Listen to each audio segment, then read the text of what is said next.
Okay, so in this video, I'm gonna react to Hypergamy. So let's start.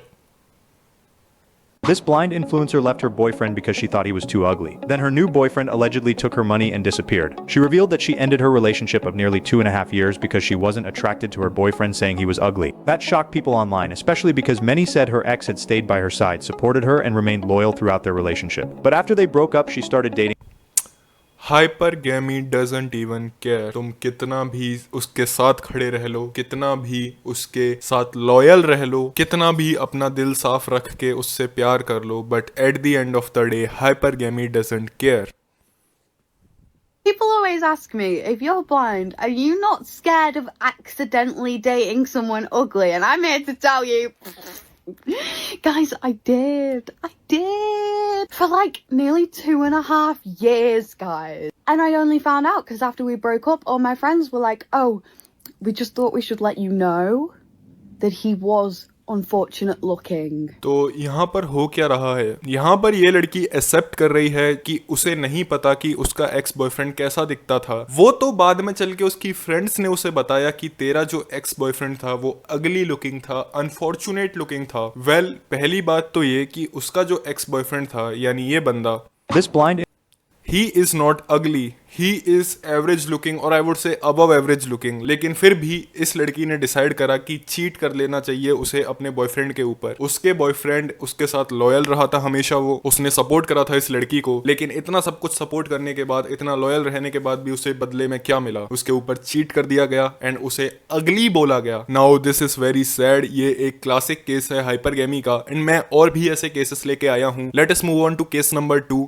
क्या आपको ये ज्योति मौर्य वाला case याद है? सो इसमें हुआ क्या था, ये जो लड़की है ज्योति मौर्य, वो एक आलोक नाम के बंदे से शादी कर लेती है एंड आलोक एक बहुत ही ज्यादा गरीब बंदा होता है। He was not rich, but Alok ने क्या करा? आलोक ने अपनी बीवी को पढ़ाया, उसके ऊपर पैसा खर्च करा। बेचारा गरीब था तो कहीं से उसने पैसे का जुगाड़ करा, ओवर टाइम वर्क करा एंड इतना सब कुछ करने के बाद एंड में जाके क्या हुआ? उसकी पत्नी एक एसडीएम बन गई। लेकिन एसडीएम बनने के बाद क्या? नाउ आप लोग सोच रहे होंगे कि इसकी जो बीवी थी वो बहुत ही ज्यादा ग्रेटफुल होगी, वो बहुत ही ज्यादा खुश होगी कि आलोक तूने मेरे को पढ़ा लिखा के आज एक एसडीएम बना दिया, मैं तेरे साथ जिंदगी भर लॉयल रहूंगी। ऐसा नहीं हुआ। उल्टा हुआ क्या? एसडीएम बनने के बाद जिस पति ने इसको पढ़ाया लिखाया था, उस पति के टुवर्ड्स इसका बिहेवियर चेंज हो गया एंड इसने एक सीनियर आईएएस ऑफिसर से एक्स्ट्रा मैरिटल अफेयर फॉर्म कर लिया। ये भी एक क्लासिक केस है हाइपरगैमी का। क्यों? क्योंकि जो आलोक था यानी इसका जो पति था वो स्केल में बहुत नीचे आता है, सोशल डोमिनेंस की स्केल में बहुत ज्यादा नीचे आता है। लेकिन एक इससे ऊपर वाली पोस्ट का आईएएस ऑफिसर उस सोशल डोमिनेंस की स्केल में बहुत ज्यादा ऊपर आता है। तो सिंस वो बंदा इस लड़की से ऊपर था, इस लड़की ने उस सीनियर आईएएस ऑफिसर के साथ एक्स्ट्रा मैरिटल अफेयर फॉर्म करा एंड आलोक के ऊपर चीट कर दिया। Because at the end of the day hypergamy doesn't care कि तुम कितना भी उसे पढ़ा लिखा लो, कितना भी उसे सपोर्ट कर लो। At the end of the day hypergamy doesn't care. मेरे पास एक और तीसरा केस है एंड ये तीसरा केस के बारे में आप में से ज्यादातर लोगों को शायद नहीं पता होगा।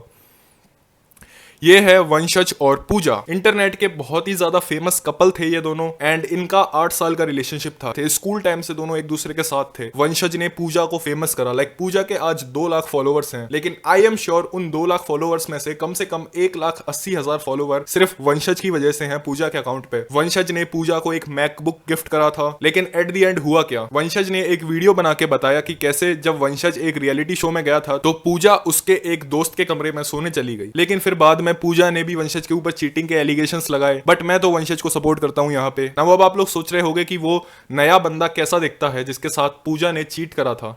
वेल, वो बंदा कुछ ऐसा दिखता है। ये है वो नया बंदा।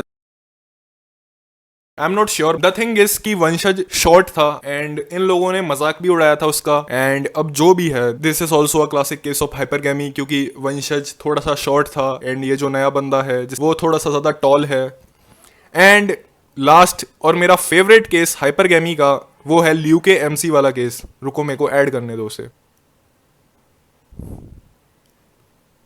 ये है ल्यूके एमसी, एक शॉर्ट 5 फुट 3 इंच का बंदा जो कि वीडियोस डालता था कि हाइट मैटर नहीं करती, हमारी मसल ज्यादा मैटर करती हैं क्योंकि मैं एक जैक्ड बंदा हूं, मेरे पास मसल्स हैं। नाउ सोचो कि कल को मैं आपको बोलूं कि मैं तो टॉल हूं एंड सिर्फ हाइट मैटर करती है, फेस मैटर नहीं करता, तो आप लोग मेरे ऊपर हंसोगे। सोचो एट द एंड इस बंदे के साथ क्या हुआ होगा। इस बंदे ने हाइपरगैमी को इग्नोर करा एंड ये बोल दिया कि हाइट मैटर ही नहीं करती। इसकी बंदी एक 7 फुट इसकी बंदी एक 7 फुट लंबे बंदे के साथ सेटल हो गई, यानी ल्यूके के साथ ब्रेकअप कर लिया जो कि एक शॉर्ट बंदा था एंड एक लंबे बंदे के साथ चली गई। नाउ मैं ये मानता हूं कि इनके ब्रेकअप यानी ल्यूके का और उसकी एक्स गर्लफ्रेंड के ब्रेकअप का हाइट से कुछ लेना देना नहीं भी हो सकता है, क्या पता कोई म्यूचुअल ब्रेकअप हुआ हो उनका। लेकिन जब ब्रेकअप के बाद उसकी बंदी एक 7 फुट लंबे बंदे के साथ चली गई तब सबने ल्यूके का बहुत ज्यादा मजाक उड़ाया। नाउ अगर ल्यूके ये वाली जो रील उसने पोस्ट करी थी कि हाइट मैटर नहीं करती, मसल मैटर करती है, अगर ल्यूके कभी इस रील को पोस्ट नहीं करता तो उसका इतना ज्यादा मजाक भी नहीं बनता।